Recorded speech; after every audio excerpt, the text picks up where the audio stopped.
দর্শক, এখন পর্যন্ত আমরা ফ্রম সিরিজের প্রথম ও দ্বিতীয় সিজন এক্সপ্লেন করেছি। আজ তৃতীয় সিজন নিয়ে ফিরে এলাম। দ্বিতীয় সিজনে আমরা দেখেছিলাম একমাত্র মানুষ হিসেবে তাবিথা রহস্যময় শহর থেকে বেরিয়ে আসতে পেরেছিল, কিন্তু সেই সাথে সে রহস্যময় শহরে তার ফ্যামিলিকেও ফেলে এসেছিল। তাবিথা কি তার পরিবারকে ফিরে পাবে? সে কি আটকে পড়া বাকিদের রহস্যময় শহর থেকে বের করে আনার কোনো উপায় খুঁজে পাবে? আসুন দেখে আসি তৃতীয় সিজনে আমাদের জন্য কী রহস্য অপেক্ষা করছে। ভিক্টরের নির্দেশনা মতো ফারওয়ে বোতলটির ভেতরে ঢুকতেই তাবিথা টেলিপোর্ট হয়ে একটা ওয়াচ টাওয়ারের সামনে পৌঁছে যায়। এই ওয়াচ টাওয়ারই হলো আসল দুনিয়ায় ফিরে আসার পথ। তাবিথা ওয়াচ টাওয়ারের উপরে উঠতেই সাদা ড্রেস পরা একটা ছেলে সেখানে হাজির হয় এবং বলে এটাই একমাত্র রাস্তা। এই বলে ছেলেটা তাবিথাকে ধাক্কা মেরে ওয়াচ টাওয়ার থেকে ফেলে দেয়। এর ঠিক 3 দিন পরে তাবিথার জ্ঞান ফেরে এবং সে নিজেকে সেন্ট অ্যান্থনি হাসপাতালে আবিষ্কার করে, অর্থাৎ সে সত্যিই আসল দুনিয়ায় পৌঁছে গিয়েছে। ইনচার্জ ডাক্তার ব্রডির কাছে তাবিথা জানতে পারে 3 দিন আগে দুজন হাইকার তাকে বেহুশ অবস্থায় জঙ্গলে খুঁজে পেয়েছিল।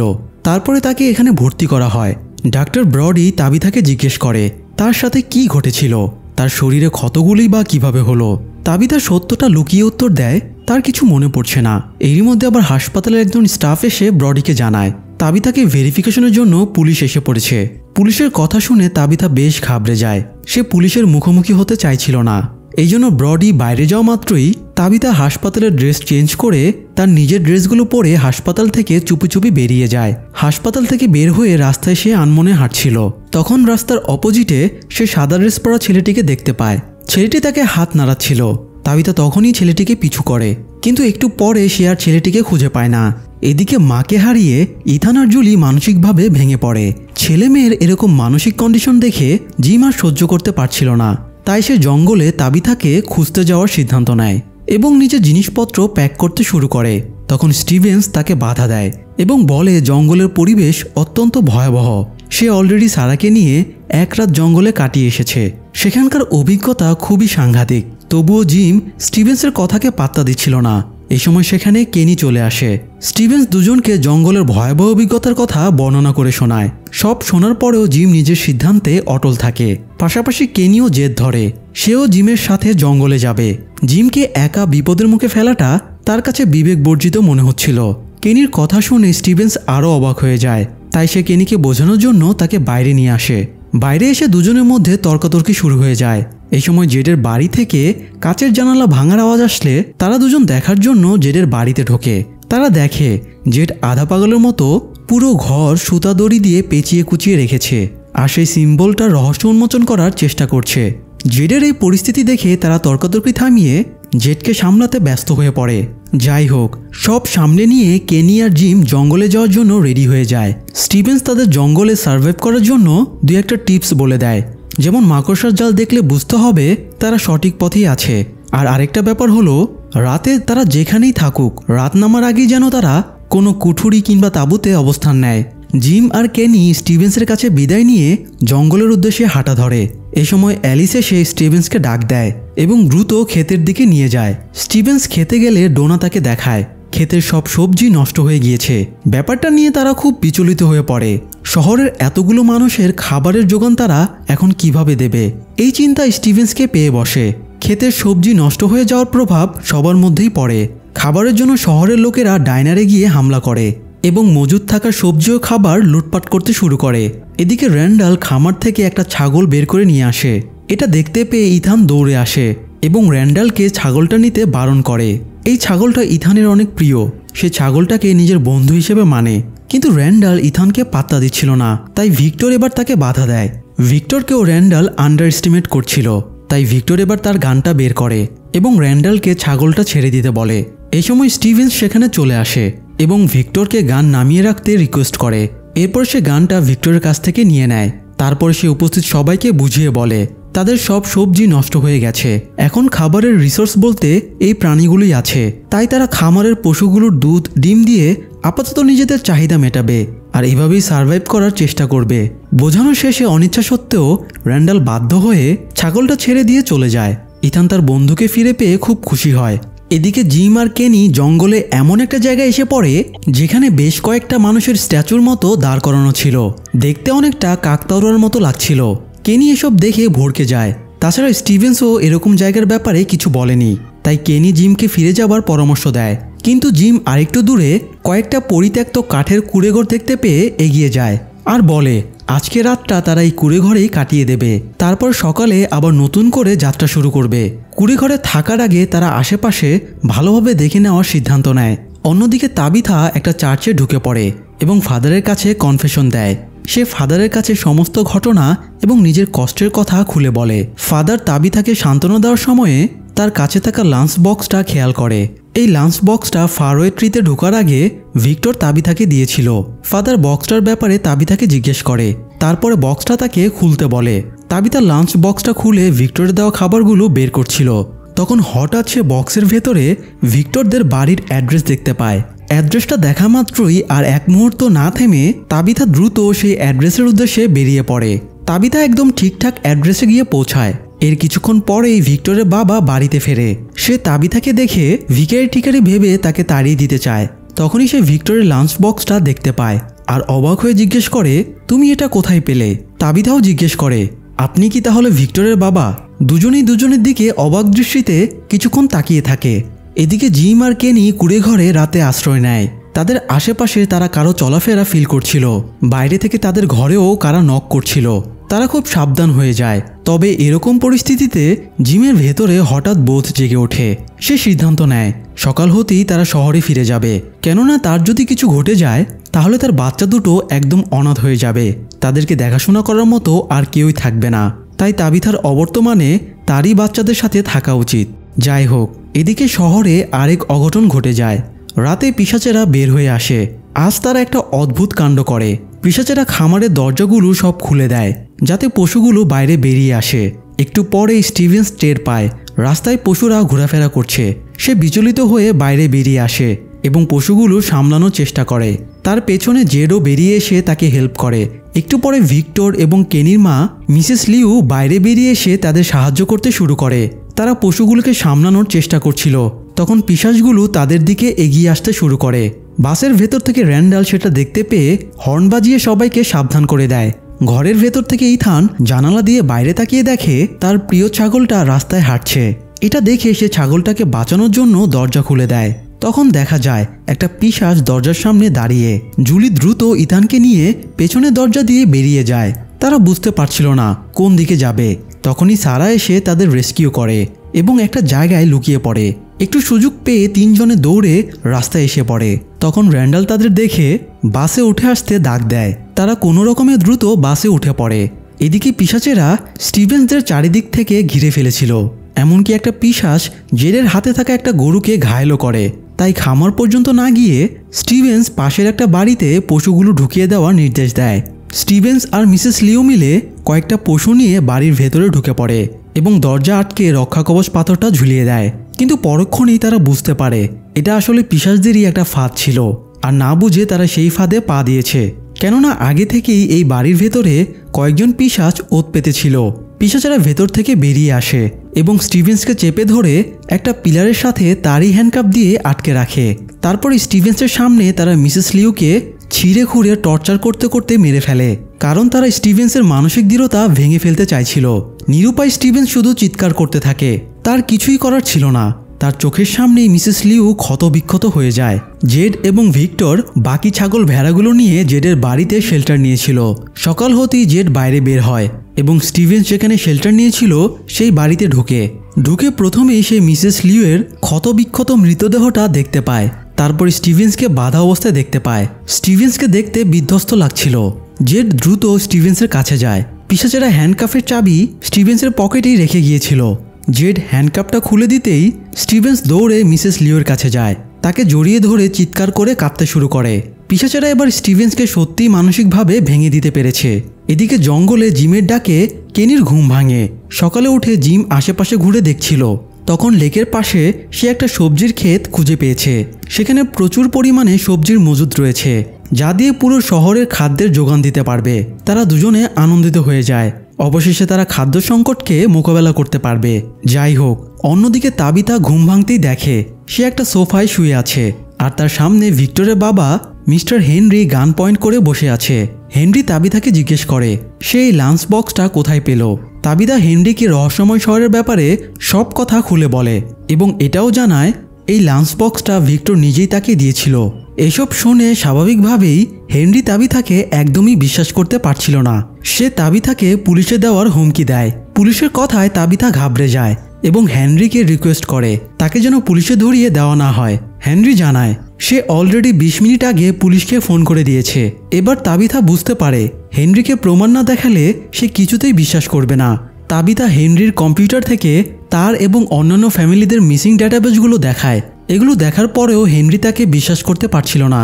উল্টো তাবিথাকে জিজ্ঞেস করে সে একা কিভাবে ওখান থেকে বের হয়ে আসলো, বাকিরা কেন এত বছরেও বের করতে পারল না। তাবিথা তখন সেই ওয়াচ টাওয়ার এবং অদৃশ্য বাচ্চাগুলোর ব্যাপারে বলে। এই কথাটা শুনে হেনরি কেমন যেন চমকে ওঠে, অর্থাৎ সে এই দুটো ব্যাপারের সাথে আগে থেকেই রিলেটেড। যাই হোক, এরই মধ্যে বাড়িতে পুলিশ চলে আসে। হেনরি আর তাবিথাকে ধরিয়ে না দিয়ে পুলিশকে এটা সেটা বুঝিয়ে ফেরত পাঠিয়ে দেয়। তারপরে হেনরি তাবিথার সাথে কিছুটা নম্র হয় এবং তার জন্য খাবার বানানো শুরু করে। এদিকে ফাতিমা বাথরুমে ঢুকে অনর্গল বমি করছিল। প্রেগনেন্ট হবার পর থেকেই তার খুব বমি পাচ্ছে। বাথরুমের বাইরে অ্যালিস বিচলিত হয়ে দাঁড়িয়েছিল। ফাতিমা বমি শেষ করে বেসিনে ফ্রেশ হবার সময় খেয়াল করে তার মুখের ভেতরে রক্ত।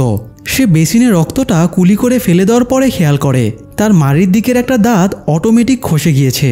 ফাতিমা দাঁতটা নিয়ে দরজা খুলে অ্যালিসকে দেখায়। অ্যালিস ফাতিমাকে নিয়ে দ্রুত ক্রিস্টির কাছে হাসপাতালে চলে যায়, কিন্তু ক্রিস্টি সেখানে ছিল না।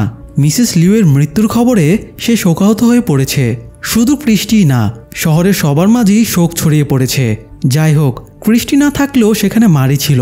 মারি ফাতিমাকে ভালো করে চেক আপ করে জানায় ফাতিমা একদম ঠিক আছে। প্রেগনেন্সির সময় এরকম একটু হয়, এতে ভয় পাবার কিছুই নেই। সে শুধু ফাতিমাকে ঠিকমতো খাওয়া দাওয়া করার পরামর্শ দেয়। মারির কথায় ফাতিমা আর অ্যালিস দুজনেই স্বস্তি বোধ করে। এরই মধ্যে আবার শহরে কেনি এবং জিম ফিরে আসে। সাথে নিয়ে আসা সবজিগুলো তারা সবাইকে আনন্দের সাথে দেখাচ্ছিল, কিন্তু সবাইকে গম্ভীর দেখে তারা দুজনে চিন্তায় পড়ে যায় এখানে কি ঘটেছে। এই সময় স্টিভেন্স এগিয়ে আসলে তার ড্রেসে রক্ত দেখে তারা দুজনে আরও ঘাবড়ে যায়। সেখানে সবাই উপস্থিত থাকলেও কেনির মা মিসেস লিউ উপস্থিত ছিল না, তাই এই ব্যাপারটা কেনিকে অস্থির করে তোলে। সে জোরে মাকে ডাকতে থাকে, কিন্তু কোনো প্রত্যুত্তর আসে না। স্টিভেন্স কেনিকে সান্ত্বনা দেওয়ার চেষ্টা করে। তখন কেনি বুঝে যায় তার মা আর এই দুনিয়ায় নেই।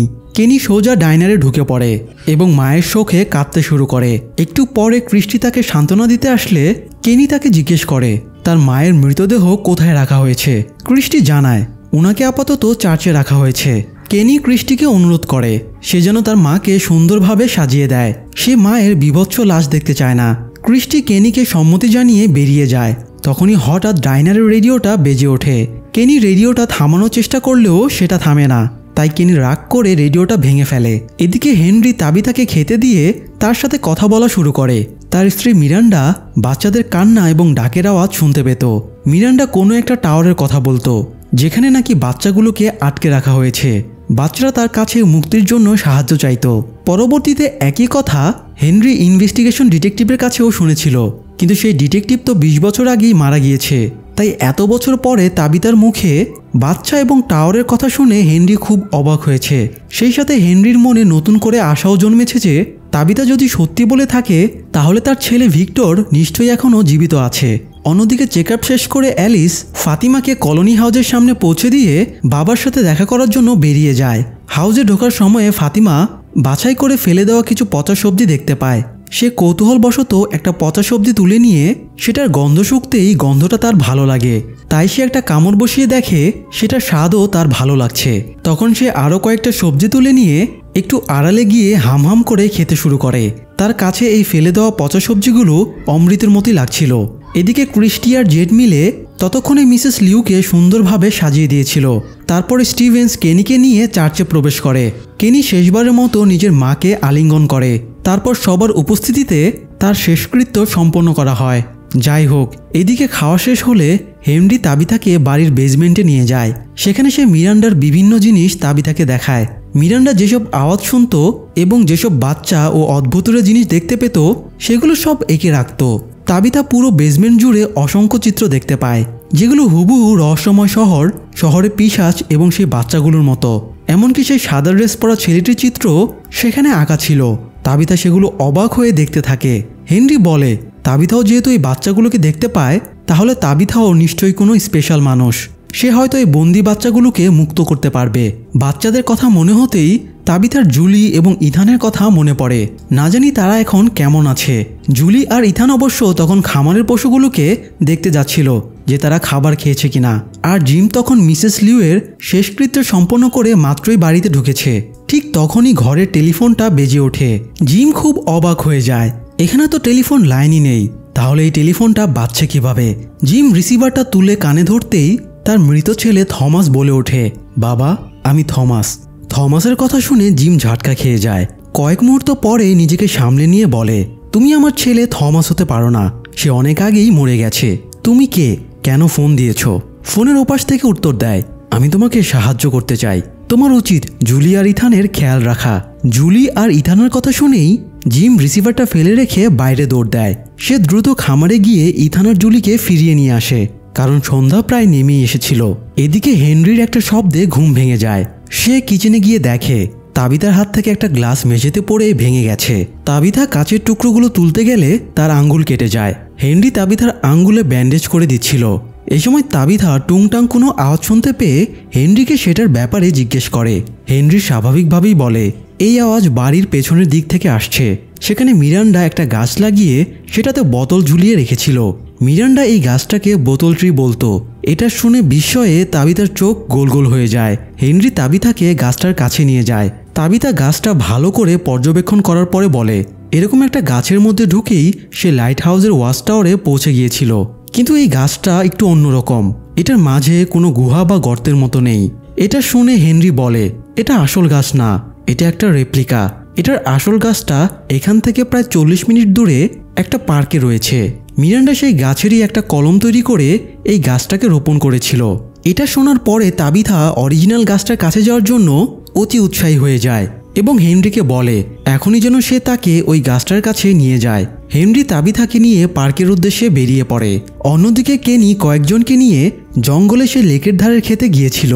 গতদিন সে আর জিম যেখানে রাত কাটিয়েছিল এবং সবজির ক্ষেত খুঁজে পেয়েছিল। সবাই নিজেদের মতো করে সবজি সংগ্রহ করছিল, কিন্তু জেড ফ্রাস্ট্রেশনে ড্রিঙ্ক করা ছাড়া কোনো কাজই করছিল না। তাই ডেল নামের একজন জেডকে উল্টাপাল্টা বলা শুরু করে। এতে জেড কিছুটা রেগে গিয়ে সাইডে চলে যায়।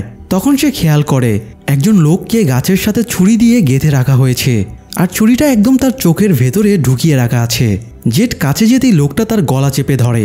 জেড প্রাণপণে নিজেকে বাঁচানোর চেষ্টা করে। তখনই পেছন থেকে ডেলের ডাকে তার হুঁশ ফিরে আসে এবং দেখে সামনে কেউই নেই, সবটাই তার হ্যালুসিনেশন। এই ঘটনার পরে জেদ ধরে সে এখনই শহরে ফিরে যাবে। কেনি তাকে বোঝানোর চেষ্টা করে সন্ধ্যা হতে আর ঘন্টা দুয়েক সময় বাকি আছে। এখন সে রওনা দিলে সন্ধ্যার আগে শহরে পৌঁছতে পারবে না। আজ রাতটা তারা কুঁড়েঘরগুলোতে কাটিয়ে সকালে রওনা দেবে। কিন্তু জেড কোনো কথা শুনে না।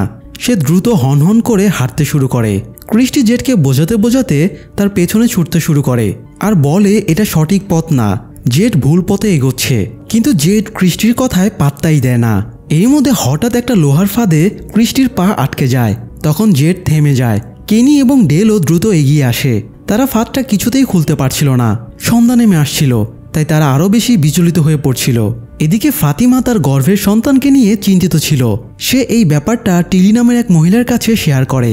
ফাতিমার গর্ভের সন্তান কেমন আছে জানার জন্য টিলি একটা উপায় বাতলে দেয়। টিলি কিছু ট্যারট কার্ড বের করে বলে এই কার্ডগুলো সবসময় তাকে পথ দেখিয়ে এসেছে। প্রতিবারই এই কার্ড তাকে কোনো না কোনো সাইনের মাধ্যমে তার মনের প্রশ্নগুলোর উত্তর বলে দেয়। ফাতিমা এসব ভাগ্য গণনায় বিশ্বাস করতো না, তবে সে টিলির কনফিডেন্স দেখে ট্যারট কার্ড ট্রাই করতে রাজি হয়। টিলি কার্ডগুলো টেবিলে উল্টো করে রেখে একটা কার্ড চুজ করতে যাচ্ছিল। তখনই একটা কাক এসে কাচের জানালায় ঠোকর মারে। দুজনেই কিছুটা চমকে যায়। টিলি দ্বিতীয়বার কার্ড চুজ করতেই যাচ্ছিল। তখনই জানালা ভেঙে কাকটা কলোনি হাউসের ভেতরে ঢুকে পড়ে এবং এলোপাথারিভাবে উঠতে শুরু করে। কাকটা গিয়ে একটা টেবিল ল্যাম্পের সাথে ধাক্কা খায়। তারপরে কাকটা দেয়ালে ঠোকর মেরে নিজেই মরে যায়। এই ঘটনা দেখে কলোনি হাউসের সবাই খুব ঘাবড়ে যায়। অন্যদিকে অনেকক্ষণ চেষ্টার পরে অবশেষে ডেল আর জেড একটা রড খুঁজে নিয়ে আসে এবং সেটা দিয়ে ফাদের মুখ খুলে ক্রিস্টির পাটা বের করা সম্ভব হয়। কিন্তু ক্রিস্টির পায়ের জয়েন্ট একটু সরে গিয়েছিল, তাই কেনি একটা মোচড় মেরে ক্রিস্টির পায়ের জয়েন্ট আবার আগের জায়গায় ফিরিয়ে আনে। তারপরে তারা ধরাধরি করে ক্রিস্টিকে দ্রুত কুঁড়ে ঘরে নিয়ে যায়। এদিকে হেনরি তাবিথাকে নিয়ে তখনও ড্রাইভ করছিল। হেনরি তাবিথাকে বলে গাড়ির বক্সে বিস্কুট রাখা আছে, সে চাইলে খেতে পারে। তাবিথা বিস্কুটের জন্য বক্স খুলতেই একটা ব্রেসলেট দেখতে পায়। এটা ঠিক রহস্যময় শহরের স্টোর রুমে পাওয়া সেই ব্রেসলেটটার মতোই। তাবিথা হেনরিকে ব্রেসলেটের ব্যাপারে জিজ্ঞেস করলে হেনরি বলে এটা মিরান্ডা তাকে বানিয়ে দিয়েছিল। তাবিথা কিছু ভেবে নিরাশ হয়ে যায়। সে বলে এই ব্রেসলেটটা সে অনেকদিন আগে তার স্বামীর জন্য বানিয়েছিল, তারপরে সে এটাকে হারিয়ে ফেলে। এরপরে সে ব্রেসলেটটা স্টোর রুমে খুঁজে পায়। তারপরে আবার সে সেম ব্রেসলেটটা এখানে এই গাড়ির মধ্যে পেয়ে গেল। এর মধ্যে নিশ্চয়ই কোনো ঘাপলা আছে। এছাড়াও সে একটা গাছের ভেতরে ঢুকে লাইট হাউসে পৌঁছে গেল। সেখান থেকে পড়ে গিয়ে এই শহরে এসে গেল। আবার এই শহরেই সে ভিক্টরের বাবাকে খুঁজে পেল। কিন্তু কেন? এর মধ্যে নিশ্চয়ই কোনো রহস্য আছে। তাবিথার মনে হচ্ছিল সে এখনো কোনো টাইম লুপের মধ্যেই আটকে আছে।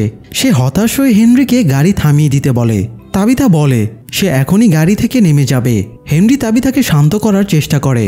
দুজনের তর্কাতর্কির মাঝখানে অসাবধানতাবশত গাড়ির এক্সিলেটরে হেনরির চাপ পড়ে যায় আর তাদের গাড়িটা অ্যাক্সিডেন্ট করে। তাবিথার যখন জ্ঞান ফিরে সে নিজেকে একটা অ্যাম্বুলেন্সের ভেতরে আবিষ্কার করে। সাথে একজন পুলিশ অফিসার এবং মেডিকেল স্টাফও ছিল। হেনরির তখনও জ্ঞান ফিরেনি। মেডিকেল স্টাফ হেনরির চেক আপ করছিল। তাবিথার কাছে পাওয়া লাঞ্চ বক্সটা দেখে পুলিশ অফিসার অ্যাকোস্টা বুঝে যায় তাবিথাই সেদিন হাসপাতাল থেকে পালিয়ে গিয়েছিল। তারা তাবিথাকে হাসপাতালে ফিরিয়ে নিয়ে যাচ্ছিল, কিন্তু তাবিথা হাসপাতালে যেতে চাইছিল না। তাদের মধ্যে তর্কাতর্কি চলছিল। তখন হঠাৎ অ্যাম্বুলেন্সটা থেমে যায়। অ্যাকোস্টা ড্রাইভারকে জিজ্ঞেস করে কি সমস্যা। ড্রাইভার বলে সামনের রাস্তায় একটা গাছ পড়ে আছে।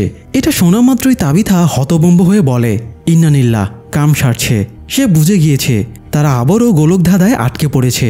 তাবিথা সহ সবাই অ্যাম্বুলেন্স থেকে নেমে আসে। ড্রাইভার হাসপাতালের সাথে যোগাযোগের চেষ্টা করে, কিন্তু কানেক্ট হয় না।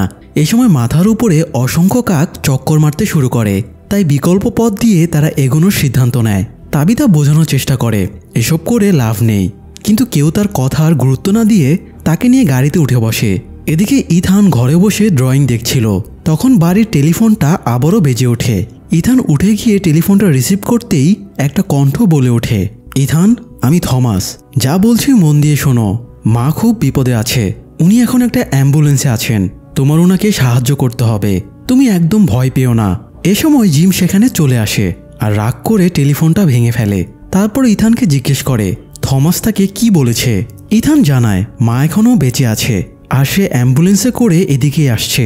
ইথানের কথা শুনে জিম আর জুলি দুজনেই অবাক হয়ে যায়। অন্যদিকে তাবিথাদের অ্যাম্বুলেন্স জঙ্গলের ভেতরে ঢুকে দিশেহারা হয়ে পড়েছিল। তাদের জিপিএসও কাজ করছিল না। তাবিথা তাদের বলে সোজা এগিয়ে গেলে তারা একটা শহর পাবে, ওখানে গেলে তারা সাহায্য পাবে। তাবিথার কথাকে কেউ গুরুত্ব দিচ্ছিল না, কারণ তারা হাইওয়ের পথ খুঁজছিল। কিছুক্ষণ পরে তারা শহরে ঢুকে পড়ে। আজ রাতে স্টিভেন্স র্যান্ডালের সাথে বাসে থাকার সিদ্ধান্ত নিয়েছিল, যাতে সে পিশাচদের কর্মকাণ্ড কাছ থেকে পর্যবেক্ষণ করতে পারে। তারা কথা বলছিল, তখনই অ্যাম্বুলেন্সটা সেখানে চলে আসে। স্টিভেন্স অবাক হয়ে বাইরে বেরিয়ে আসে এবং অ্যাম্বুলেন্সটা থামানোর চেষ্টা করে, কিন্তু অ্যাম্বুলেন্স থামে না। ইথানও বাড়ির জানালা দিয়ে অ্যাম্বুলেন্স দেখে ছটফট করতে শুরু করে আর বলে এই অ্যাম্বুলেন্সেই তার মা আছে। ইথান আচমকা দরজা খুলে বাইরে বেরিয়ে আসে। স্টিভেন্স আর র্যান্ডাল ইথানকে দেখতে পেয়ে দৌড়ে তাকে নিয়ে বাড়ির ভেতরে ঢুকে যায়। ইথান তাদের এক্সপ্লেন করে ফোন কলটার কথা বলছিল। এই সময় অ্যাম্বুলেন্সটা কিছু দূরে গিয়ে থেমে যায়, কারণ সামনে একটা মানুষের বডি পড়েছিল। তারা বডিটা দেখার জন্য নামতে চাইলে তাবিথা তাদের বাধা দেওয়ার চেষ্টা করে। তখন বিরক্ত হয়ে অ্যাকোস্টা গাড়ির ভেতরেই তাবিথাকে হ্যান্ডকাফ দিয়ে আটকে দেয়। তারপরে তিনজনে নেমে আসে। মেডিকেল স্টাফ আর ড্রাইভার বডিটার কাছে চেক করতে যায়, আর তখনই বডিটা পিশাচ রূপ ধারণ করে তাদেরকে ঘায়েল করে। তারপর উঠে দাঁড়িয়ে বাকি সঙ্গীদের চিৎকার করে আহ্বান জানায়। অ্যাকোস্টা ঘটনার আকস্মিকতায় কিছু বুঝে উঠতে না পেরে পিশাচদের উপরে গুলি চালাতে শুরু করে, কিন্তু গুলি খেয়ে পিশাচদের কিছুই হয় না। উপরন্তু একটা গুলি কলোনি হাউসের দিকে ছুটে যায় আর জানালার কাছে দাঁড়িয়ে থাকা নিকির পেটে গিয়ে গুলিটা লাগে। একটু পরে অ্যাকোস্টা নিজেও কলোনি হাউসের সামনে গিয়ে সাহায্য চাইলে তাকে ভেতরে আসতে দেওয়া হয়। অ্যাকোস্টা ভেতরে ঢুকে তার মিসফায়ারের কারণে একজনকে মরণাপন্ন দেখে খুব অনুতপ্ত হয়। এদিকে গুলির আওয়াজ পেয়ে স্টিভেন্স, জিম এবং র্যান্ডাল বেরিয়ে আসে। জিম অ্যাম্বুলেন্সের দরজা খুলেই তাবিথাকে দেখতে পায়। দুজনে আলিঙ্গন করে। স্টিভেন্স আর র্যান্ডালও সেখানে চলে আসে। হেনরিরও ততক্ষণে জ্ঞান ফিরে এসেছিল, তবে তাবিথার হাত আটকে রাখায় তারা বের হতে পারছিল না। তাদের কাছে হ্যান্ডকাফের চাবিও ছিল না, তাই র্যান্ডাল টুলকিট আনতে বাসে যায়, কিন্তু আসার সময় পিশাচেরা তার রাস্তা আটকে দাঁড়ায়। র্যান্ডাল স্টিভেন্সকে টুলকিট বক্সটা ছুঁড়ে মারলে সে ওটা জিমকে দেয়। জিম স্ক্রুড্রাইভার দিয়ে গাড়ির হাতলটা খুলতে শুরু করে। স্টিভেন্স এখান থেকে পালানোর জন্য গাড়ির চাবিটা খুঁজছিল, কিন্তু চাবিটা পাওয়া যাচ্ছিল না। তখন একটা পিশাচ স্টিভেন্সকে চাবিটা দেয় আর বলে, তুমি কি এটা খুঁজছো? তুমি চাইলে এটা নিয়ে চলে যেতে পারো, আমরা তোমাকে আটকাবো না, কারণ আমাদের মজা করার জন্য আমরা র্যান্ডালকে পেয়ে গেছি। স্টিভেন্স এক পলক র্যান্ডালের দিকে তাকায় আর দেখে র্যান্ডাল মাটিতে গড়াগড়ি খাচ্ছে, কারণ র্যান্ডাল হ্যালুসিনেট করছিল। ঘুরঘুর পোকাগুলো তাকে আবারও আক্রমণ করেছে। স্টিভেন্সের কিছুই করার ছিল না। সে নিজেকে ধিক্কার জানিয়ে চাবিটা নিয়ে অ্যাম্বুলেন্স চালু করে সেখান থেকে বেরিয়ে আসে। পেছনে র্যান্ডাল স্টিভেন্সকে অনুরোধ করছিল তাকে একা ফেলে না যেতে, কিন্তু বাকিদের বাঁচাতে স্টিভেন্স বাধ্য হয়ে র্যান্ডালকে ফেলেই চলে যায়। তারা কলোনি হাউসের সামনে আসলে দরজা খুলে দেওয়া হয় এবং স্টিভেন্স সবাইকে নিয়ে কলোনি হাউসে ঢুকে পড়ে। কিছুক্ষণ পরে পরিস্থিতি স্বাভাবিক হলে এলজিন আর টিলি বসে গল্প করছিল। তখন এলজিন দরজার কাছে একটা রক্তাক্ত মেয়ে পিশাচকে দেখতে পায়। সে ধাঁধায় পড়ে যায় যে সে জেগে আছে নাকি স্বপ্ন দেখছে। এলজিন পিশাচটাকে ফলো করে হাঁটতে শুরু করে। পাশের রুমে ঢুকেই এলজিন একজনের সাথে ধাক্কা খায় আর তারপরেই পিশাচটা ভ্যানিশ হয়ে যায়। ভ্যানিশ হওয়ার আগে পিশাচটা এলজিনকে হাত বাড়িয়ে বলছিল, আমাকে সাহায্য করো। এলজিন তার কথার কোনো অর্থ বুঝতে পারে না। আরেকটু পরে কলোনি হাউসে একটা অঘটন ঘটে যায়। গুলি লেগে আহত নিকি মারা যায়। তার মৃত্যুতে স্টিভেন্স অ্যাকোস্টার উপরে খুব রেগে যায় এবং বকাঝকা শুরু করে, যদিও ডোনা এগিয়ে এসে তাকে সামলায়। মৃত নিকিকে ফাতেমার ঘরে আপাতত রেখে আসা হয়। ফাতিমা ঘরে ঢুকে দরজা বন্ধ করে দেয়। তারপরে সে একটা অস্বাভাবিক এবং অপ্রত্যাশিত কাজ করে ফেলে। সে নিকির ক্ষত থেকে রক্ত বের করে সেই রক্ত চেটে খেতে শুরু করে। এদিকে আজকের ঘটনা ঘটে যাওয়ার ব্যাপারগুলো নিয়ে স্টিভেন্স এবং ডোনা কথা বলছিল। তখন তারা বাইরে অ্যাম্বুলেন্সের সাইরেন শুনতে পেয়ে বাইরে তাকিয়ে দেখে পিশাচেরা আহত র্যান্ডালকে অ্যাম্বুলেন্সের উপরে ফেলে রেখেছে। র্যান্ডাল তখনও বেঁচে ছিল, তাই স্টিভেন্স আর অ্যালিস তাকে ধরাধরি করে কলোনি হাউসের ভেতরে নিয়ে আসে। মারি র্যান্ডালকে ট্রিটমেন্ট করার চেষ্টা করে। র্যান্ডালের চোয়ালে মারাত্মক জখম হয়েছে, দেখতে বিভৎস লাগছে। র্যান্ডালও যন্ত্রণায় খুব অস্থির হয়েছিল।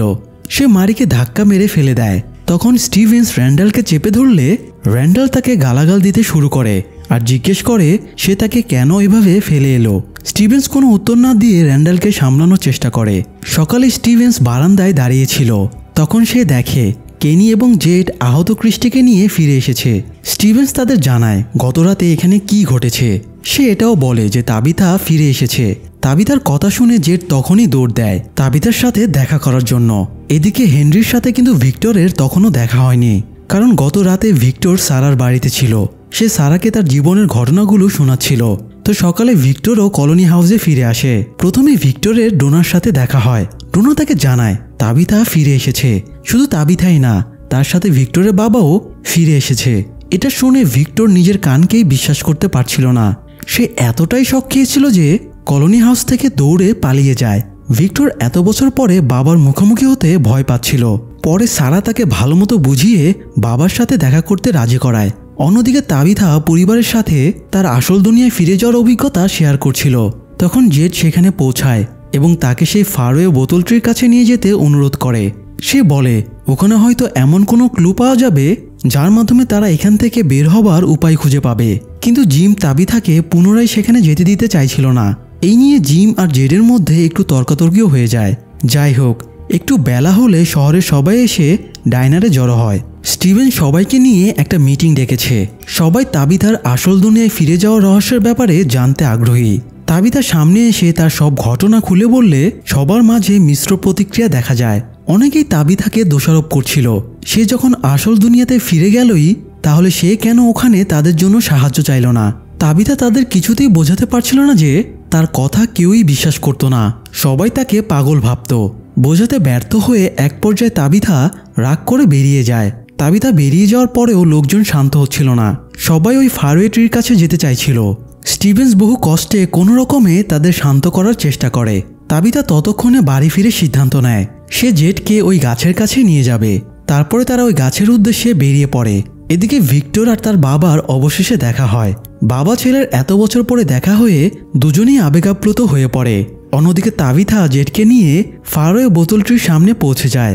জেড একটা করে বোতল খুলে সেটার ভেতরে থাকা চিরকুটগুলো দেখে আরও বেশি কনফিউজড হয়ে যায়। সে আর তাবিথা এসব নিয়ে আলোচনা করছিল।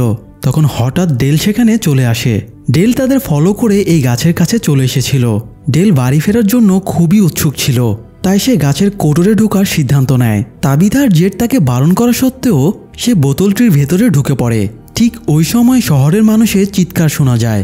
স্টিভেন্স চিৎকার শুনে দ্রুত এগিয়ে দেখে ডেল একটা দেয়ালের মাঝে সেটে আছে, অর্থাৎ ফারওয়ের গাছটা এবার ডেলকে ফাঁদে ফেলে দিয়েছে। ডেল খুব কষ্ট পাচ্ছিল, তার বাঁচার কোনো আশা ছিল না, তাই স্টিভেন্স তাকে মুক্তি দেওয়ার জন্য নিজের গানটা বের করে। এই সময় ডেলের নাক মুখ দিয়ে রক্ত বের হতে শুরু হয় এবং কয়েক মুহূর্তের মাঝেই মারা যায়। স্টিভেন্স তখন উপস্থিত সবাইকে বকাঝকা করে বলে, দেখলে তো পরিণতি, বলো এবার কে ওই গাছের ভেতরে যেতে চাও। কেউ স্টিভেন্সের কথার কোনো উত্তর দিতে পারে না। সবাই নিজেদের ভুল বুঝতে পেরে মাথাটা নিচু করে দাঁড়িয়ে থাকে। পরিস্থিতি স্বাভাবিক হলে পরের দিন জেড স্টিভেন্সকে তার বাড়িতে ডেকে আনে। জেড বোতলটির বোতলের ভেতর থেকে আনা নাম্বার লেখা চিরকুটগুলো অ্যানালাইসিস করছিল, কিন্তু সে কোনো সূত্র খুঁজে পাচ্ছিল না। এই সময় স্টিভেন্স একটা নতুন তথ্য দেয়। সে বলে, তাবিথা যে গাছের ভেতর দিয়ে টেলিপোর্ট হয়েছিল, ঠিক একই রকম আরও একটা বোতল ট্রি সে দেখেছে। স্টিভেন্স আর সারা যেবার জঙ্গলে গিয়েছিল, সেবার স্টিভেন্সও একটা বোতল ট্রি খুঁজে পেয়েছিল। যদিও সেই ট্রির ভেতরে কোনো পোর্টাল ছিল না, তবে সেই গাছেও অনেক বোতল ঝোলানো ছিল। সে একটা বোতল পেরে দেখেছিল, সেটার ভেতরে চিরকুটে 1864 লেখা ছিল।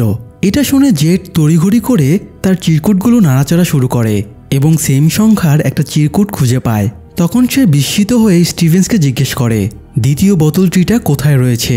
এদিকে ভিক্টর তার জিনিসপত্র গুছিয়ে কোথাও যাওয়ার জন্য বের হচ্ছিল। তখন তার বাবা হেনরিও তার সাথে যেতে চায়। ভিক্টর বলে সে তাকে ওখানে নিয়ে যেতে পারবে না, কারণ ভিক্টর যে কাজে যাচ্ছে সেটা একটা ডেঞ্জারাস কাজ। তবে সে বাবাকে কিছুটা দূর পর্যন্ত নিয়ে যেতে রাজি হয়। অন্যদিকে স্টিভেন্স র্যান্ডালকে দেখতে গিয়েছিল। সেখানে তার ক্রিস্টির সাথে দেখা হয়। ক্রিস্টি বলে নতুন আসা অ্যাম্বুলেন্স থেকে তারা অনেক মেডিকেল ইকুইপমেন্ট পেয়েছে, তার মধ্যে একটা আল্ট্রাসাউন্ড মেশিনও আছে। এই মেশিন দিয়ে তারা ফাতিমার গর্ভের সন্তানকে চেক করতে পারবে। ক্রিস্টি স্টিভেন্সকে বলে ফাতিমাকে নিয়ে আসতে, যাতে সে তার চেক আপ করতে পারে। ফাতিমা অবশ্য তার গর্ভের সন্তানকে নিয়ে খুব চিন্তিত ছিল। তার উপরে আবার অ্যালিস জেনে গিয়েছে ফাতিমা পচা সবজি খায়, তাই ব্যাপারটা নিয়ে দুজনেই খুব বিচলিত হয়ে আলোচনা করছিল। এই সময় স্টিভেন্স এসে দরজায় নক করে। তারা স্টিভেন্সকে ভেতরে আসতে দিয়ে তার সাথেও ব্যাপারটা শেয়ার করে। তখন স্টিভেন্স বলে অ্যাম্বুলেন্স থেকে একটা আল্ট্রাসাউন্ড মেশিন পাওয়া গেছে, ফাতিমাকে চেক আপ করে খুব সহজেই জানতে পারবে তার গর্ভজনিত কোনো সমস্যা আছে কিনা। ফাতিমা যদিও ভয়ে প্রথমে রাজি হচ্ছিল না, তবে সে অ্যালিসের বোঝানোর পরে রাজি হয়ে যায়। এদিকে হাঁটতে হাঁটতে ভিক্টর তার বাবাকে বলে সে ওই টানেলের মধ্যে ঢুকতে যাচ্ছে, যেখানে পিশাচগুলো দিনের বেলায় ঘুমিয়ে থাকে। সেখানে জাসপার নামের একটা পুতুল আছে। এই পুতুলটা একসময় ক্রিস্টোফারের কাছে ছিল, তখন ভিক্টর ছোট ছিল। সে সময় সেই পুতুলটার সাথে পরিচিত হয়েছিল। সবচেয়ে ইন্টারেস্টিং ব্যাপার হলো জাসপার নামের এই পুতুলটা কথা বলতে পারত। ভিক্টর নিজে ক্রিস্টোফারকে এই পুতুলের সাথে কথা বলতে দেখেছিল। এরপরে পুতুলটা দীর্ঘ বছর গায়েব ছিল। শেষবার যখন ভিক্টর তাবিথাকে নিয়ে এই টানেল দিয়ে বের হচ্ছিল, সেবার ভিক্টর জাসপারকে টানেলের ভেতরে দেখেছিল। ভিক্টরের ধারণা এই পুতুলটা তাকে হয়তো সঠিক দিক নির্দেশনা দিতে পারবে, তাই সে পুতুলটা উদ্ধার করতে চায়। ভিক্টরের এই প্ল্যান শুনে হেনরি বিচলিত হয়ে যায়। সে ভিক্টরকে একা বিপদের মধ্যে ফেলতে চাইছিল না। সেও ভিক্টরের সাথে যাওয়ার জেদ ধরে, তাই ভিক্টর বাবাকে সাথে নিতে রাজি হয়। তবে সে শর্ত দেয় ভেতরে গিয়ে কোনো কথা বলা যাবে না, চুপচাপ থাকতে হবে। যাই হোক, আন্ডারগ্রাউন্ড টানেলের ভেতরে ঢোকার সময়ে ভিক্টর কিছু ছোট খেলনা পুতুল বের করে। তারপরে তার যাবার পথে বিভিন্ন জায়গায় একটা করে পুতুল রেখে দেয়, যাতে সে পথ ভুলে না যায়। কিন্তু ভেতরে ঢুকে ভিক্টর দেখে সে আগেরবার যেখানে জাসপারকে দেখেছিল, জাসপার সেখানে নেই। জায়গাটাও কেমন যেন ফাঁকা হয়ে গেছে। হেনরি ভিক্টরকে বলে এখান থেকে ফিরে যেতে, কিন্তু ভিক্টর জেদ ধরে সে জাসপারকে না নিয়ে ফিরবে না। তারা আবারও অন্য পথে জাসপারকে খুঁজতে শুরু করে। এদিকে ফাতিমা চেক আপে যাওয়ার জন্য বের হচ্ছিল, তখন আচমকা এলজিন তার একটা ফটো তুলে নেয়। এই ক্যামেরাটা সে আর জুলি গতদিনে কলোনি হাউসের বেসমেন্টে পুরনো জিনিসপত্রের মাঝে খুঁজে পেয়েছে। সেই থেকে সে সবার ফটো তুলে বেড়াচ্ছে। যাই হোক, অন্যদিকে জেড জঙ্গলে খুঁজতে খুঁজতে দ্বিতীয় বোতলটির কাছে পৌঁছে যায়। তখনই তার সামনে মৃত বারটেন্ডার টমের আত্মা এসে হাজির হয়। টম জেডকে বলে সে হুদাই পাগলামি করছে, এই বোতলটি প্রাকৃতিকভাবে হয়নি, বরং জেডের মতো কেউ হয়তো কোনো মিনিং খুঁজতে গিয়ে গাছে বোতল ঝুলিয়েছে। যদিও জেড সেটা মানতে চায় না। সে বলে এগুলোর অস্তিত্বের পেছনে নিশ্চয়ই কোনো রহস্য আছে, সেই রহস্য তাকে খুঁজে বের করতে হবে। তাছাড়া মিরান্ডার স্বপ্নে বা ভীষণে এই গাছকে দেখতে পেত, তার মানে এই গাছের সাথে অবশ্যই কোনো না কোনো রহস্য জুড়ে আছেই। জেড গাছ থেকে বোতল পেরে সেগুলোর ভেতরে থাকা চিরকুট বের করার চেষ্টা করতে থাকে। এদিকে তাবিথা ইথানের সাথে কথা বলছিল। তখন সে উপরের ঘরে কিছু আওয়াজ শুনতে পায়। তাবিথা আওয়াজ শুনে সিঁড়ি দিয়ে উপরে উঠতেই দেখে সেই বাচ্চা মেয়ে আত্মাগুলো ঘরের ভেতর থেকে বেরিয়ে আসছে। বাচ্চাগুলো আংখুয়ে বলতে বলতে তাবিথাকে ঘিরে ধরে। তাবিথা আতঙ্কে এক কোনায় বসে পড়ে।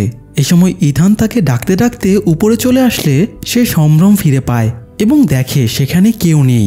তাবিথা ভয় পেয়ে দ্রুত ইথানকে নিয়ে বেরিয়ে আসে এবং জেডের বাড়ি যায়। জেড ততক্ষণে বোতলটি থেকে চিরকুটগুলো সংগ্রহ করে ফিরে এসেছিল। সে ক্লিপবোর্ডে দুটো গাছের থেকে পাওয়া চিরকুট আলাদাভাবে রেখে অ্যানালাইসিস করছিল।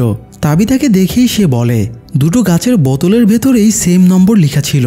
কিছু কিছু নম্বর আবার বারবার রিপিটও করা হয়েছে। জেড যদিও সেগুলোর পাজল সলভ করতে পারেনি, তবে তার বিশ্বাস এগুলো নিশ্চয়ই তাদের নতুন কোনো পথ দেখাবে। তাবিথা ইথানকেও জেডের কাছে ছেড়ে দেয় যাতে ইথান জেডকে পাজল সলভ করতে সাহায্য করে এবং সে নিজেও ব্যস্ত থাকতে পারে। যাই হোক, এদিকে ভিক্টর আর হেনরি গুহার অনেক ভেতরে ঢুকে যায় এবং অবশেষে একটা স্টোরেজ খুঁজে পায়। সেখানে একটা ডাইনিং টেবিলে সে জাসপারকে দেখতে পায়। ভিক্টর দ্রুত জাসপারকে একটা ব্যাগে ভরে নেয়। এ সময় হেনরি টেবিলের উপরে একটা ড্রেস দেখে শব্দ করে চমকে ওঠে, কারণ ড্রেসটা ভিক্টরের মা মিরান্ডার ছিল। হেনরির আওয়াজে একটা মহিলা পিশাচ জেগে ওঠে এবং বলে, দেখো ভিক্টর, তুমি যদি এভাবে এখানে বারবার আসতে থাকো তাহলে একদিন তোমাকে আমরা এখানেই আটকে রেখে দেব। পিশাচটার কথায় সেখানে থাকা বাকি পিশাচেরাও জেগে ওঠে। তাই বাবা ছেলে দ্রুত গুহা এবং টানেলের ভেতর থেকে পালিয়ে আসে। ভিক্টর বাবাকে নিয়ে আরভি কারে এসে ওঠে। হেনরি এসব অদ্ভুত জিনিস দেখে প্রচণ্ড ঘাবড়ে গিয়েছিল। সেই সাথে মিরান্ডার ড্রেস ওখানে পাওয়াতে সে আরও বেশি অবাক হয়ে যায়। ভিক্টর তাকে শান্ত করে বোঝায় পিশাচেরা বিভিন্ন জিনিস কুড়িয়ে নিয়ে গিয়ে জমা করে রাখে, এটা সেরকমই একটা জিনিস। এরপরে ভিক্টর ব্যাগ থেকে জাসপারকে বের করে বসিয়ে রাখে আর বলে জাসপার নিশ্চয়ই কিছু জানে আর সেটা ওর কাছ থেকে জেনে নিতে হবে। কিন্তু হেনরি বুঝতে পারছিল না একটা পুতুল কিভাবে কিছু জানবে আর কিভাবেই বা সে কথা বলবে। যাই হোক, এদিকে ক্রিস্টি ফাতিমার আল্ট্রাসাউন্ড করা শুরু করে। সেখানে মারি, স্টিভেন্স আর অ্যালিসও উপস্থিত ছিল। এই সময় ক্রিস্টি আশ্চর্যজনকভাবে দেখে ফাতিমার গর্ভে কোনো সন্তান নেই, অর্থাৎ ফাতিমা প্রেগনেন্ট না। ফাতিমা এই কথাটা কিছুতেই মেনে নিতে পারছিল না। সবাই ব্যাপারটা নিয়ে উদ্বিগ্ন হয়ে পড়ে। এবার স্টিভেন্স আর অ্যালিস ক্রিস্টি এবং মারির সামনে স্বীকার করে গত সপ্তাহখানেক ধরে ফাতিমা পচা সবজি খাচ্ছে। ক্রিস্টি বোঝায় ফাতিমার সাইকোসোমেটিক প্রেগনেন্সি সিন্ড্রোমের মতো কোনো মানসিক রোগ হয়েছে। এর ফলে গর্ভবতী না হয়েও মানুষের মনে হয় সে প্রেগনেন্ট। ব্যাপারটা পুরোটাই মানসিক, এর সাথে বাস্তবের ভ্যালু নেই। এসব শুনে ফাতিমা আরও বেশি রেগে যায় এবং সেখান থেকে বেরিয়ে চলে যায়। অন্যদিকে এলজিন তার তোলা ফটোগুলো রশিতে টানিয়ে রাখছিল। সে যখন ফাতিমার ফটোটা টানাতে যাচ্ছিল তখন সে আবার ফিল করে সেই মহিলা আত্মাটা তার কানে কানে বলছে, এলজিন আমাকে সাহায্য করো, তাহলে আমি তোমাদের সবাইকে সাহায্য করব। এই সময় একটা মেয়ে চলে আসায় এলজিনের ভ্রম কেটে যায় এবং মহিলার আত্মাটাও গায়েব হয়ে যায়। এদিকে জেড, ইথান আর তাবিথা মিলে পাজল সলভ করার চেষ্টা করছিল। তখন তাবিথা টেবিলের উপরে একটা স্কেচ দেখতে পায়। এটা মূলত সেই জায়গাটা যেখানে জিম আর কেনি প্রথমবার গিয়েছিল আর যেখানে কুড়ে ঘরে তারা থেকেছিল এবং সবজির ক্ষেত খুঁজে পেয়েছিল। যাই হোক, তাবিথা স্কেচে দেখে কয়েকটা মানব স্ট্যাচুর মতো কিছু একটা। তাবিথা অবাক হয়ে জিজ্ঞেস করে, এখানে কি 3টে লাল পাথর আছে? জেড অবাক হয়ে জিজ্ঞেস করে, তুমি কিভাবে জানলে? তাবিথা অস্থির হয়ে বলে, আমি যখন ছোট ছিলাম তখন দুঃস্বপ্নে বারবার এই জায়গাটা দেখতে পেতাম। শুধু মিরান্ডা একা না, বরং তার মতো আমিও এই জায়গাগুলো দেখতে পেতাম। রহস্য তাদের মাথায় আরও বেশি জট পাকিয়ে দেয়। এদিকে এলজিন ঘরে নিজের কাজ করছিল। তখন হঠাৎ তার ক্যামেরাতে অটোমেটিক একটা ফটো উঠে যায়। এলজিন বিস্ময়ে ক্যামেরাতে ওঠা ফটোটা হাতে নিয়ে আরও বেশি বিস্মিত হয়ে যায়। ফটোতে জঙ্গলের পাশের পাতাল ঘরের ছবি দেখা যাচ্ছিল। এলজিন ফটোর লোকেশন খুঁজে পাতাল ঘরের সামনে পৌঁছে যায়। তারপরে সে ভেতরে ঢুকে পড়ে। ভেতরটা ফাঁকা দেখে সে চলে আসবে ভাবছিল, তখনই আলমিরার পেছন থেকে আওয়াজ আসে। তাই সে আলমিরাটা সরিয়ে দেখে ভেতরে আরেকটা দরজা আছে। সে ভেতরে ঢুকে দেখে এটা একটা ছোট কুঠুরির মতো ঘর। সে খেয়াল করে ঘরের কোনায় চাদর দিয়ে কিছু একটা ঢাকা আছে। এলজিন চাদরটা তুলতেই দেখে একটা মৃত অর্ধপচা গলিত লাশ পড়ে আছে। দুর্গন্ধে সে নাক মুখ চেপে ধরে। তখন সেই মহিলা আত্মাটা এলজিনের পেছনে হাজির হয়। এলজিন তাকে দেখে একটুও ঘাবড়ায় না, বরং তাকে সাহায্য করার প্রতিশ্রুতি দেয়। যাই হোক, জিম কয়েকজনকে নিয়ে জঙ্গলে সবজি সংগ্রহ করতে গিয়েছিল। তারা সবজি নিয়ে ফিরে আসবে। এ সময় দেখে সেখানে জেড, তাবিথা এবং ইথানকে নিয়ে চলে এসেছে। তাদের দেখে জিম বেশ হকচকিয়ে যায় এবং জিজ্ঞেস করে ওরা এখানে কেন এসেছে। ইথান বলে ওঠে, বাবা, ভিক্টরের মায়ের মতো মাও এই জায়গাটা আগে থেকেই স্বপ্নে দেখতে পেত। এসব শুনে জিম বাকিদের সবজি নিয়ে শহরে পাঠিয়ে নিজেও তাদের সাথে এখানে থেকে যায়। তারা সেই পাথর বসানো জায়গায় যায়। তাবিথা একটা পাথর দেখিয়ে বলে সেই স্বপ্নে এই পাথরটার পেছনে লুকিয়ে থাকতো আর অন্য পাশ থেকে কেউ তাকে ভয় দেখাতো। সে যখন পাথরের উপর দিয়ে উঁচু হয়ে দেখার চেষ্টা করত তখনই তার ঘুম ভেঙে যেত। তাবিথার কথা শুনে তারা কোনো সিদ্ধান্তে উপনীত হতে পারে না, তবে তারা রিয়েলাইজ করতে পারে তাবিথা অবশ্যই স্পেশাল কেউ। তাকে হয়তো সব রহস্যের উদ্ঘাটনের জন্য আগে থেকে চুজ করে রাখা হয়েছে, যেমনটা ভিক্টরের মা মিরান্ডার বেলায় ঘটেছিল। যাই হোক, এদিকে ফাতিমা ঘুম ভেঙে দেখে তার হাতে স্যালাইন চলছে। এই সময় এক অদ্ভুত ঘটনা ঘটে। ফাতিমা দেখে তার পেট অটোমেটিক ফুলে উঠেছে। পরক্ষণে আবার পেট চিমটি হয়ে একদম পিঠের শিরদাঁড়ার সাথে মিশে যাচ্ছে। আতঙ্কে ফাতিমা চিৎকার করতে শুরু করে। তখন অ্যালিস আর টিলি সেখানে চলে আসলে দেখা যায় সবকিছু স্বাভাবিক হয়ে গেছে। অন্যদিকে র্যান্ডাল আর জুলি একটা গাড়িতে চড়ে ঘুরতে বেরিয়েছিল। হঠাৎ র্যান্ডাল সেই ঘুরঘুর পোকাগুলো দেখতে পায়, সেগুলো তাকে আক্রমণ করছিল। সে গাড়ি থামিয়ে ছটফট করতে করতে গাড়ি থেকে নেমে যায়, যদিও জুলি কিছুই দেখতে পাচ্ছিল না। খানিকক্ষণ পরে র্যান্ডাল স্বাভাবিক হয়ে জঙ্গলের দিকে ছুটতে শুরু করে। জুলিও তাকে পিছু করে। কিছুক্ষণ পরে দুজনে একটা ধ্বংসাবশেষের সামনে এসে দাঁড়ায় আর দুজনেরই কেমন একটা অদ্ভুত ফিলিং হতে শুরু করে। আসলে এটা সেই জায়গা যেখান দিয়ে স্টিভেন সেই গুহাতে ঢুকেছিল, যেখানে অশুভ শক্তিরা র্যান্ডাল, জুলি আর মারির আত্মাকে আটকে রেখেছিল। মূলত এখানে থাকা পিলারের সার্কেলের মধ্যে ঢুকলেই জায়গাটা টেলিপোর্ট হয়ে ওই ভয়ঙ্কর গুহাতে চলে যায়। যাই হোক, র্যান্ডাল আর এক মুহূর্ত না দাঁড়িয়ে জুলিকে নিয়ে দ্রুত সেখান থেকে চলে যায়। এদিকে ফাতিমা একটু স্বাভাবিক হয়ে বাইরে আসে। সে একটা ড্রামের কাছে দাঁড়ায়। ড্রামে পচে যাওয়া সবজিগুলো ফেলে দেওয়া হয়েছিল। ফাতিমা পচা সবজিগুলো খেতে গিয়েও সেগুলো না খেয়ে সরিয়ে রাখে। তখনই তার পেটে অসহ্য যন্ত্রণা শুরু হয়ে যায়। এ সময় সেখানে টিলি চলে আসে আর ফাতিমাকে সান্ত্বনা দেওয়ার চেষ্টা করে, কিন্তু ফাতিমার হঠাৎ কি হয়ে যায়। সে আচমকা একটা কাঁচি তুলে নিয়ে টিলির বুকে ঢুকিয়ে দেয়। মৃত্যুর পূর্বে টিলি ফাতিমাকে বলে এখান থেকে পালিয়ে যাও, কিন্তু তখনই অ্যালিস সেখানে চলে আসে। ফাতিমা তাকে দেখে অনুশোচনায় কাঁদতে কাঁদতে বলে, অ্যালিস, এ আমি কি করলাম? অ্যালিস কি করবে বুঝে উঠতে না পেরে ব্যাপারটা স্টিভেন্সকে জানায়। স্টিভেন্স ফাতিমাকে জঙ্গলে একটা কুঠুরিতে নিয়ে যায় এবং সমস্ত ঘটনা শোনে। তারপরে সে ফাতিমাকে বলে আজ রাতটা তাকে এখানেই কাটাতে হবে, এর মধ্যে সে কোনো একটা সমাধান বের করে ফেলবে। ফাতিমা খুব ঘাবড়েছিল। স্টিভেন্স তাকে সান্ত্বনা দিয়ে সেখানেই রেখে বেরিয়ে আসে। শহরে ফিরে স্টিভেন্স দেখে সবাই টিলির লাশ খুঁজে পেয়েছে। স্টিভেন্স লাশের কাছে গিয়ে এমন ভান ধরে যেন সে কিছুই জানে না। প্রাথমিকভাবে সবার সন্দেহ সারার দিকে যায়, কারণ সে তো আগে থেকেই কেনির বাবা আর নিজের ভাই নাথানের হত্যার দায়ে অভিযুক্ত। তাই সহজেই সে আবার সন্দেহের তালিকায় চলে আসে। সারা অবশ্য তখন ভিক্টরের সাথে ছিল।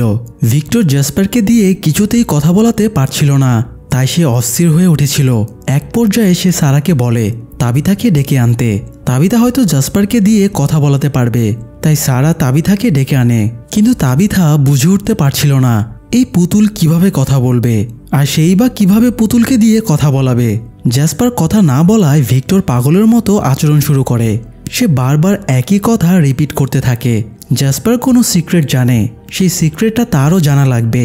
যাই হোক, এদিকে এলজিন মহিলার আত্মাটার নির্দেশনা মতো হাসপাতাল থেকে একটা ব্লাড কালেক্ট করার পাইপ চুরি করে আনে। তারপরে সেটা নিজের হাতে ঢুকিয়ে ব্লাড বের করে একটা জারে রাখে।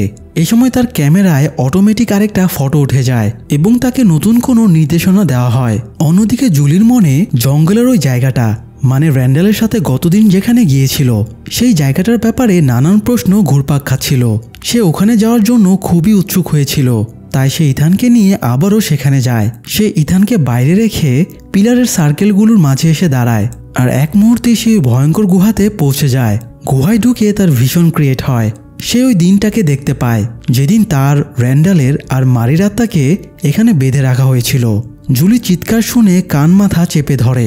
এ সময় জুলির শরীরটা বাইরে পিলারের কাছেই ছিল। ইথান জুলির এই অবস্থা দেখে দৌড়ে কারো সাহায্য খুঁজতে যায়। গুহার ভেতরে জুলির ভিশন ততক্ষণে থেমে যায়। এরপরে তার নতুন আরেকটা ভিশন ক্রিয়েট হয়। সে আবার ওই দিনটাতে পৌঁছে যায় যেদিন স্টিভেন্স ফারওয়ে ট্রির মাধ্যমে ওই গুহাতে এসেছিল। জুলি মার্টিনকে বাধা অবস্থায় দেখতে পায়। মার্টিন জুলিকে একটা দড়ি নিচের কুয়োর মাঝে ফেলে দিতে বলে। মূলত এই দড়ির সাহায্যে স্টিভেন্স গুহার উপরে উঠে আসতে পেরেছিল। যাই হোক, এরপরে মার্টিন জুলিকে সেখান থেকে চলে যেতে বলে। জুলি এবার গুহার ভেতরের দিকে টানেলে ঢুকে পড়ে। তখন সে তার মা তাবিথার আওয়াজ শুনতে পায়। অর্থাৎ জুলি আবার সেই দিনটাতে পৌঁছে যায় যেদিন তাবিথা ভিক্টরের সাথে এই টানেলে ঢুকেছিল। জুলি সামনের দিকে এগোচ্ছিল। ততক্ষণে বাইরে ইথান কেনি আর অ্যাকোস্টাকে সাহায্যের জন্য নিয়ে আসে। তারা জুলির বডি পিলারের বাইরে নিয়ে যেতেই জুলি বাস্তব দুনিয়ায় ফিরে আসে এবং একদম স্বাভাবিক হয়ে যায়। এদিকে স্টিভেন্স অবশেষে ডোনার কাছে স্বীকার করে টিলিকে সারা না, বরং ফাতিমা খুন করেছে। এটা শুনে ডোনা বলে সে যেন ফাতিমাকে ফিরিয়ে নিয়ে আসে এবং সত্যটা কলোনির সবাইকে জানায়। সম্ভব হলে তারা ফাতিমাকে সাহায্য করবে। ফাতিমা তখনও জঙ্গলের কুঠুরিতেই ছিল। ফাতিমা হঠাৎ সেই মহিলা আত্মাটাকে দেখতে পায় যাকে এলজিন সাহায্য করছিল। ফাতিমা আত্মাটা দেখে খুব ভয় পেয়ে যায়। এদিকে ডোনার কথা মতো স্টিভেন্স আর অ্যালিস ফাতিমাকে ফিরিয়ে আনতে যাচ্ছিল, কিন্তু তার আগেই এলজিন ফাতিমার কাছে পৌঁছে যায়। সে ফাতিমাকে মিথ্যা করে বলে অ্যালিস তার জন্য অপেক্ষা করছে। এই বলে সে ফাতিমাকে নিয়ে সেই পাতাল ঘরে আসে। এখানে এসে ফাতিমা বুঝতে পারে এলজিন তাকে মিথ্যা বলে নিয়ে এসেছে। সে বেরিয়ে আসতে চাইলে এলজিন তাকে জোর করে টেনে পাতাল ঘরে আটকে রাখে। এলজিন বারবার বলতে থাকে ফাতিমা, তোমাকে এখানেই থাকতে হবে, তাহলে তোমার বাচ্চা সুরক্ষিত থাকবে। ফাতিমা বলে তার গর্ভে কোনো বাচ্চা নেই। এলজিন বলে তোমার গর্ভে বাচ্চা আছে, কিন্তু সেই বাচ্চা তোমার না। ফাতিমা এবার আরও ঘাবড়ে যায় এবং পালানোর চেষ্টা করে, কিন্তু এলজিন তাকে জোর করে টেনে ভেতরের ঘরে নিয়ে গিয়ে ঢুকিয়ে দেয়। অনেকক্ষণ পরে এলজিন ফাতিমার কিছু জিনিসপত্র নিয়ে আবারও ফিরে আসে। ফাতিমা এলজিনকে রিকোয়েস্ট করে বলে সে যা করছে তা ঠিক না, তার গর্ভে যে জিনিসটা আছে সেটা ভালো কিছু বয়ে আনবে না। সে টিলির উদাহরণ টেনে বলে তার সাথে যেমনটা ঘটেছে অন্যদের সাথেও একই ঘটনা ঘটতে পারে। তখন এলজিন বলে তার গর্ভের জিনিসটা ঠিকমতো খাবার পাচ্ছে না, তাই সে রেগে আছে, তাকে খাবার দিলেই সে শান্ত হয়ে যাবে। এই বলে এলজিন সেই জারটা বের করে যেটাতে সে নিজের ব্লাড বের করে রেখেছিল। সে ফাতিমাকে রক্ত খাইয়ে দিতে থাকে। ফাতিমা রক্তের স্বাদ পেয়ে নিজেই জারটা নিয়ে ঢকঢক করে খেতে শুরু করে। এদিকে স্টিভেন্স আর অ্যালিস জঙ্গলে ফাতিমাকে খুঁজে না পেয়ে বাড়িতে ফিরে আসে, কারণ সন্ধ্যা লেগে আসছিল। জঙ্গলে স্টিভেন্সের আবারও হাত কাঁপা শুরু হয়েছিল, আর সেটা অ্যালিস খেয়ালও করেছিল। তাই সে স্টিভেন্সকে এই ব্যাপারে জিজ্ঞেস করলে স্টিভেন্স তার অসুখের ব্যাপারে অ্যালিসকে সত্যটা জানিয়ে দেয়। স্টিভেন্স ফাতিমার ব্যাপারে চিন্তিত ছিল। সে অ্যালিসকে বলছিল ওই পিশাচগুলো আমাকে দুর্বল করে দিতে চায়। ওরা আমাকে কেনির মায়ের মৃত্যুকে নিজের চোখে দেখতে বাধ্য করেছিল। হয়তো একইভাবে ফাতিমাকে টর্চার করে আমাকে দুর্বল করতে চাইছে। এরই মধ্যে একটা পিশাচ জানালার কাছে এসে স্টিভেন্সকে ডাক দিয়ে বলে স্টিভেন্স, ভেতরে বসে কি করছো? এটা শুনে স্টিভেন্স রেগে যায় আর নিজের গান বের করে জানালার পর্দা সরিয়ে গালাগাল শুরু করে। পিশাচটা স্টিভেন্সকে আরও রাগিয়ে দিতে তাকে ভ্যাংচাতে শুরু করে। অ্যালিস কোনো মতে জানালার পর্দা টেনে দিয়ে বাবাকে সরিয়ে এনে শান্ত করে। সকালে তারা স্টেশন থেকে বের হচ্ছিল, তখন সেখানে সারা চলে আসে। সারা এসে প্রথমেই জিজ্ঞেস করে ফাতিমা কোথায়? তাকে খুঁজে পাওয়া যাচ্ছে না, তাই না? সারার কথা শুনে স্টিভেন্স আর অ্যালিস দুজনেই চমকে ওঠে। সারা বলে গতরাতে সেই অদৃশ্য শক্তিটা তার সাথে আবারও যোগাযোগ করেছে। সেই শক্তিটাই তাকে জানিয়েছে ফাতিমাকে তার অনিচ্ছায় কেউ তুলে নিয়ে গেছে। সে কাছাকাছি কোথাও আছে, কিন্তু কেউ তাকে খুঁজে পাবে না। সারার কথায় দুজনেই হতভম্ব হয়ে দাঁড়িয়ে থাকে। এদিকে ভিক্টর জ্যাসপারকে কথা বলাতে না পেরে পাগলের মতো আচরণ শুরু করে। সে ঘরের জিনিসপত্র সব আশ্রয়ে বাইরে ফেলে দেয়, তারপর একটা কুড়াল নিয়ে বাইরে চলে যায়। অন্যদিকে স্টিভেন্স হার মানতে নারাজ। সে ডোনার সাথে পরামর্শ করে একটা সার্চ টিম গঠনের প্ল্যান করে। তাই ডাইনারের সামনে কলোনির সবাইকে জড়ো করে তারা দুজন করে প্রতিটা দলে ভাগ করে সার্চ টিম বানায়। তারপরে এক একটা দল এক এক দিকে ছড়িয়ে ছিটিয়ে সর্বত্র ফাতিমাকে খোঁজাখুঁজি শুরু করে। এলজিনও এই সময়ে সবার সাথে উপস্থিত ছিল। পরিস্থিতি বুঝতে সে অ্যালিসের কাছে এগিয়ে যায়। তারপরে তার সাথে নিজের দল বানিয়ে ফাতিমাকে খোঁজার নাটক করতে থাকে। এদিকে ভিক্টর কুড়ালটা নিয়ে জঙ্গলে চলে যায়। তারপরে ফারওয়ে বোতল ট্রিটা কুড়াল দিয়ে কাটতে শুরু করে। তখন সেই সাদা ড্রেস পরা ছেলেটা তার সামনে আসে এবং গাছটা কাটতে নিষেধ করে। ভিক্টর বলে এই গাছটা মানুষের ক্ষতির কারণ হয়ে দাঁড়িয়েছে। তখন ছেলেটা বলে এটার প্রয়োজন আছে বলেই সেটা ঘটেছে। ভিক্টর হতাশ হয়ে জিজ্ঞেস করে তুমি আমাদের সাহায্য করছো না কেন? ছেলেটা বলে আমি ক্রিস্টোফারকে সাহায্য করার চেষ্টা করেছিলাম, কিন্তু লাভ হয়নি। তোমাদের পথ নিজেদেরই খুঁজে নিতে হবে। ভিক্টর খেয়াল করে এই ছেলেটাকে এখন একটু বড় বড় দেখাচ্ছে। সে আগে ছোট ছিল, এখন অনেকটা কিশোর বয়সী হয়ে গেছে। ভিক্টর তাকে এই ব্যাপারে জিজ্ঞেস করলে ছেলেটি বলে এখন অনেক কিছুই পরিবর্তন হচ্ছে। ভিক্টর জিজ্ঞেস করে তার এখন কি করা উচিত। ছেলেটি বলে এই গাছটা কেটো না। এই বলে ছেলেটি কিছু দূর গিয়ে আবারও মিলিয়ে যায়। এদিকে তাবিথা জুলিকে নিয়ে ফাতেমাকে খুঁজছিল। তখন তাবিথা একটা বাচ্চা আত্মাকে দেখতে পায়। বাচ্চাটা তাবিথাকে ইশারা করছিল তার পেছনে যাওয়ার জন্য, তাই তাবিথা আত্মাটাকে ফলো করতে শুরু করে। অন্যদিকে ফাতিমা পাতাল ঘরের নিচে একটা চেম্বার দেখতে পেয়ে সেটা খোলার চেষ্টা করছিল, কিন্তু পারছিল না। তখনই সে আবার মহিলা আত্মাটাকে দেখতে পায়। আত্মাটা ফাতিমার ওপরে চড়াও হয়ে বসে এবং তার মুখ চেপে ধরে যাতে ফাতিমা চিৎকার করতে না পারে, কারণ বাইরে ততক্ষণে বাচ্চা আত্মাটাকে ফলো করে তাবিথা পাতাল ঘরের সামনে চলে এসেছিল। মানে বাচ্চাটা তাবিথাকে পথ দেখিয়ে সঠিক জায়গাতেই নিয়ে এসেছে। তবে পাতাল ঘরের সামনের দরজাটা খোলা ছিল। তাবিথা ভেতরে ঢুকে দেখে ভিক্টর দাঁড়িয়ে আছে। তবে তারা ফাতিমার নাগাল পাচ্ছিল না, কারণ এলজিন তাকে ভেতরের আরেকটা সিক্রেট চেম্বারে লুকিয়ে রেখেছিল। যাই হোক, ভিক্টর মায়ের মৃত্যু নিয়ে খুব আপসেট ছিল। তার পুরনো অতীতের কথা মনে পড়ছিল, তাই তাবিথা তাকে সান্ত্বনা দিতে জড়িয়ে ধরে। তখনই আচানক তাবিথার একটা ভিশন ক্রিয়েট হয়। সে ওই দিনটাকে দেখতে পায় যেদিন ভিক্টরের মা মিরান্ডা মারা গিয়েছিল।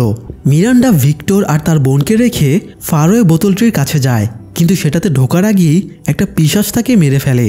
সেই ভিশন দেখে তাবিথা বাইরে দৌড়ে গিয়ে অস্থির আচরণ শুরু করে। এদিকে ফাতিমা উঠে দাঁড়ানোর চেষ্টা করতেই তার পেটে যন্ত্রণা শুরু হয় এবং পেটটা ফুলে যেতে শুরু করে। সে খেয়াল করে দেখে তার পেটের ভেতর থেকে কিছু একটা ঠেলে বের হবার চেষ্টা করছে। ফাতিমা যন্ত্রণায় চিৎকার করতে থাকে, কিন্তু তাকে সাহায্য করার জন্য কেউ সেখানে ছিল না। অন্যদিকে অ্যালিস এলজিনের হাবভাবে বুঝে যায়। সে জানে ফাতিমা কোথায় আছে, তাই অ্যালিস ফিরে এসে স্টিভেন্স আর কেনিকে ব্যাপারটা বলে। স্টিভেন্স জানতো এলজিন মাঝে মধ্যে ভীষণে অদ্ভুত সব জিনিস দেখতে পায়, তো এই জন্য স্টিভেন্স ধারণা করে সারাকে যেসব অদৃশ্য আত্মা বসে রেখেছিল এলজিনকেও হয়তো এরকম আত্মারা বশ করে রেখেছে, আর সে বশীভূত হয়ে ফাতেমাকে আটকে রেখেছে। তাই স্টিভেন্স সারার কাছে গিয়ে ব্যাপারটা খুলে বলে এবং তাকে নিয়ে আসে এলজিনের সাথে কথা বলার জন্য। হয়তো সারা বোঝালে এলজিন নিজের ভুলটা বুঝতে পারবে। যাই হোক, এদিকে তাবিথাও জঙ্গল থেকে ফিরে আসে। ভিক্টর জিমকে তাবিথার কন্ডিশন সম্পর্কে বলে। জিম জেটকেও ডেকে আনে তাবিথার কাছে। তখন তাবিথা বলতে শুরু করে সে মিরান্ডাকে দেখেছে, তাকে ফিল করেছে। তার কাছে এগুলো একবারের জন্য ভীষণ মনে হয়নি। পুরো দৃশ্যটা একদম রিয়েল ছিল।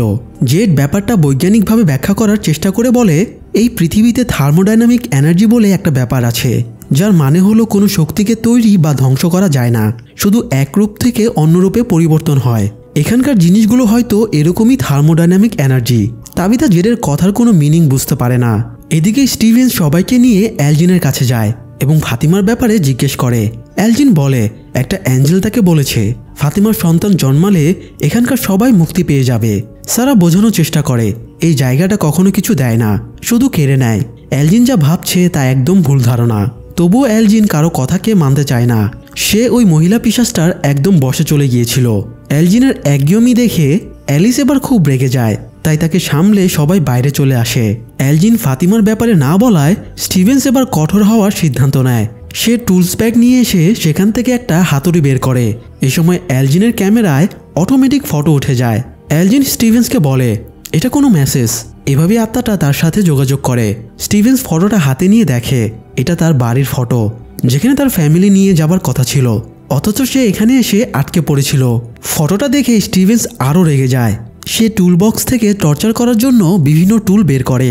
তারপরে হাতুড়িটা তুলে নিয়ে এলজিনকে শেষবারের মতো জিজ্ঞেস করে ফাতিমা কোথায়। তবুও এলজিন বলতে না চাইলে স্টিভেন্স এবার এলজিনের হাতে হাতুড়ি দিয়ে আঘাত করে। এলজিনের আর্তনাদ শুনে সবাই উপরে উঠে আসে। এবার বাকিদের সাথে অ্যাকোস্টাও ছিল। সে স্টিভেন্সকে এলজিনের উপরে এভাবে টর্চার করা সমর্থন করছিল না, তাই নিচে এসে স্টিভেন্সের সাথে তার তর্কাতর্কি শুরু হয়ে যায়। আর সেই সময় সারা এলজিনের কাছে গিয়ে তাকে বোঝানোর চেষ্টা করে, কিন্তু হঠাৎ তার কি হয়ে যায়। সে একটা স্ক্রুড্রাইভার তুলে এলজিনের চোখের ভেতরে ঢুকিয়ে দেয়। এলজিনের আর্তনাদ শুনে সবাই উপরে এসে এই দৃশ্য দেখে হতবাক হয়ে যায়। সারা স্টিভেন্সের দিকে তাকিয়ে বলে ফাতিমা পাতাল ঘরে আছে। এদিকে ফাতিমা একটা কাচের টুকরো তুলে নিয়ে পেট কেটে ফেলার চেষ্টা করছিল।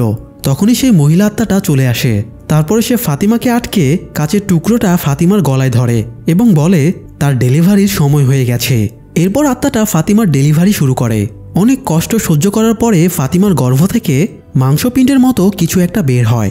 এই সময় পাতাল ঘরের এই সিক্রেট চেম্বারের ভেতরেও আরও একটা সিক্রেট চেম্বার খুলে যায়। আর আত্মাটা ফাতিমার গর্ভ থেকে বের হওয়া জিনিসটা নিয়ে সেই চেম্বারের ভেতর দিয়ে বেরিয়ে যায়। এই সময় সেখানে স্টিভেন্স, অ্যালিস এবং কেনি এসে পৌঁছায়। ফাতিমা দেখিয়ে দেয় আত্মাটা কোন দিকে গেছে। স্টিভেন্স অ্যালিস আর ক্যানিকে বলে ফাতিমাকে কলোনিতে ফিরিয়ে নিয়ে যেতে, আর সে ওই সিক্রেট চেম্বার দিয়ে আত্মাটাকে ফলো করার জন্য ঢুকে পড়ে। মহিলা আত্মাটা মাংসপিণ্ডটা নিয়ে একটা গুহাতে ঢুকে পড়ে। সেখানে বাকি পিশাচেরাও ছিল। সে মাংসপিণ্ডটা সবার মাঝখানে রাখে, আর কয়েক মুহূর্তের মধ্যেই মাংসপিণ্ডটা পরিপূর্ণ পিশাচে পরিণত হয়। আর আশ্চর্যের ব্যাপার হলো নতুন জন্মানো পিশাচটা আসলে সেই পিশাচ ছিল স্টিভেন্স যাকে মেরেছিল। স্টিভেন্স তাকে দেখে একদম হতভম্ব হয়ে যায়। সে বুঝতে পারে এভাবেই তাহলে এই পিশাচদের পুনর্জন্ম ঘটে এবং এভাবেই তারা অমর হয়ে থাকে। এদিকে ভিক্টর তার বাবাকে একটা জায়গায় নিয়ে যায় এবং দুটো কবর দেখায়, যার একটা কবর ভিক্টরের মায়ের, অন্যটা বোনের। ভিক্টর কাঁদতে শুরু করে এবং নিজেকে দোষ দিয়ে বলে সেই রাতে সে ক্রিস্টোফারকে কথা বলতে শুনে ফেলেছিল। তারপরে মাকে এসে বলেছিল ওই গাছটার ভেতরে ঢুকলে গাছটা তাকে বাচ্চাদের কাছে পৌঁছে দেবে।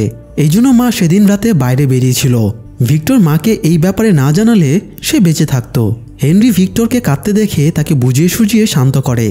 এদিকে জিম, তাবিথা আর জেড বোতলের ভেতরের নম্বরগুলো নিয়ে আলোচনা করছিল।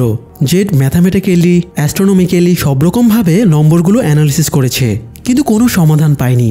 এ সময় জিম বলে ওঠে সে মিউজিক্যালি অ্যানালাইসিস করে দেখেছে কিনা, হতে পারে এগুলো কোনো মিউজিক্যাল নোটস। এটা শুনে জেড খুব উৎসুক হয়ে ওঠে এবং তাদেরকে নিয়ে বাড়িতে চলে আসে।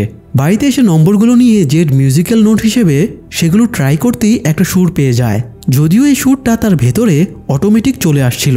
জিম জেডকে বলে এই জায়গার সাথে মিউজিক আগে থেকে জড়িত, কিন্তু যতবারই এখানে মিউজিক শোনা গেছে শুধু খারাপ কিছুই ঘটেছে। জিম স্টিভেন্সের দেখা সেই মিউজিক বক্সের কথাও উল্লেখ করে। তবুও জেড আর তাবিথা একটা রিস্ক নিয়ে দেখতে চায়। তারা তিনজনে একটা বোতলটির কাছে যায়। জেড এবার সাথে করে ভিক্টরের ভায়োলিনটাও নিয়ে যায়।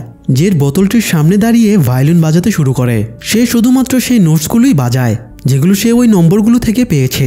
একটু পরে তাবিথা খেয়াল করে বাচ্চা আত্মাগুলো চারিদিক থেকে বেরিয়ে আসছে।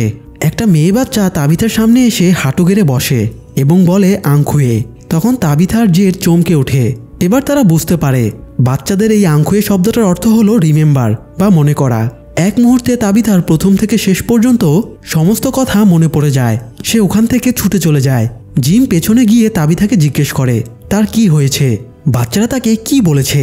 তাবিথা বলে সে মিরান্ডাকে ফিল এই জন্যই করত কারণ জন্মের আগে সেই মিরান্ডা ছিল। সে এখানে এসে তার বানানো ব্রেসলেটটা পেয়েছিল কারণ সে প্রতি জন্মই একটা করে ব্রেসলেট বানিয়েছিল। শুধু তাই না, সে এখানে বারবার ফিরে আসে কারণ সে এখানে প্রথম থেকেই আছে এবং সে বাচ্চাদের সাহায্য করতে চেয়ে ব্যর্থ হয়েছিল। তাবিথা এবার একটা চমকে যাওয়ার মতো কথা বলে। সে বলে এখানকার মানুষেরা অমর হওয়ার জন্য তাদের বাচ্চাদের বলি দিয়েছিল, আর সেই বাচ্চাদের মধ্যে একটা বাচ্চা মেয়ে তার এবং জেডের ছিল। মানে যখন এই ঘটনা শুরু হয় সেই সময় বা সেই জন্মে জেড এবং তাবিথা স্বামী স্ত্রী ছিল। এই শহরের লোকেরা অমর হওয়ার জন্য নিজেদের বাচ্চার সাথে জেড এবং তাবিথার বাচ্চাকেও বলি দিয়েছিল। সেবার জেড এবং তাবিথা বাচ্চাদের বাঁচানোর জন্য চেষ্টা করেও ব্যর্থ হয়েছিল। পরের জন্য তাবিথা মিরান্ডা হয়ে এসে বাচ্চাদের বাঁচানোর চেষ্টা করলে আবারও ব্যর্থ হয়, আর এই জন্যই এই জন্মে সে তাবিথা হয়ে আবারও ফিরে এসেছে। শুধু তাই না, গত জন্মে জেডও ক্রিস্টোফার হয়ে ফিরে এসেছিল, কিন্তু সেও ব্যর্থ হয়েছিল। তাই এই বাচ্চাদের মুক্তি দিতে তাদের দুজনেরই পুনর্জন্ম হয়েছে। যাই হোক, তাবিথার কথা শুনে জিমেরও মাথা এলোমেলো হয়ে যায়।